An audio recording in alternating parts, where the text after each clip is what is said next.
राहुल सिंघानिया भारत के मशहूर बिजनेसमैन का बेटा था।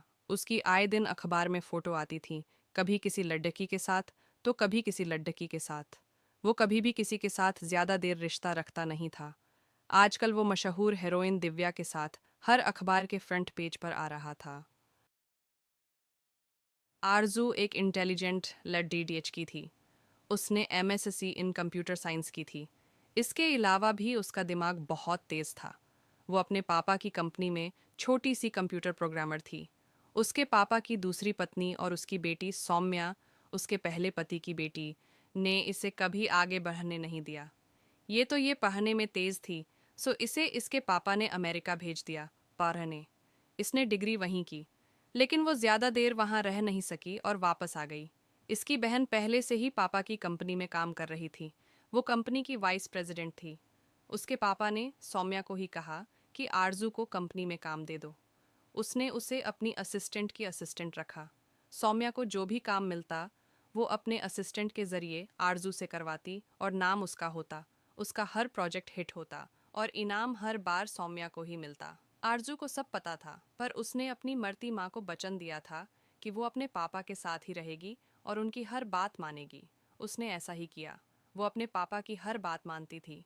जब वो छोटी थी तो वो सौतेली माँ और बहन की शिकायत पापा से कर देती थी, पर पापा सब सुनने के बाद उनकी ही बात को सच मानते थे। तब से इसने शिकायत करना छोड़ देच दिया। सब कुछ चुपचाप सहती रही।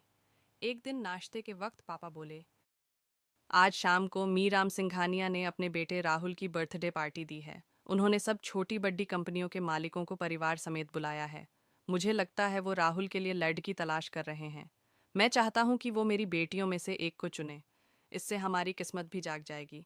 हमारा वारे न्यारे हो जाएंगे। आरजू पहले ही कंपनी चली गई थी। माँ बेटी दोनों नाश्ता करके सौम्या के कमरे में चले गईं।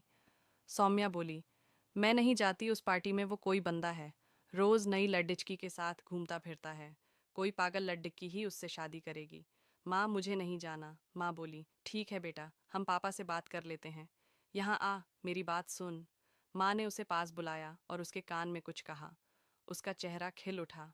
वो बोली, चलो पापा से बात करते हैं। उसके पापा अपने कमरे में तैयार हो रहे थे। वो दोनों वहाँ आई। सौम्या बोली, पापा, मैंने सोच समझकर ये फैसला लिया है कि मैं ये चांस आरजू के लिए छोड़ देती हूँ। आप पार्टी में उसे ही ले जाइएगा। मैं दिल से चाहती हूँ कि वो चुनी जाए। बेटे, तुम बहुत ही अच्छी हैं। तुम हमेशा आरजू के भले की ही सोचती हो। चलो, ये भी ठीक है। मैं अब सिर्फ आरजू को ले जाऊंगा। उससे कहना कि शाम को तैयार रहे। कहकर वो सौम्या के साथ कंपनी के अंदर आ गए।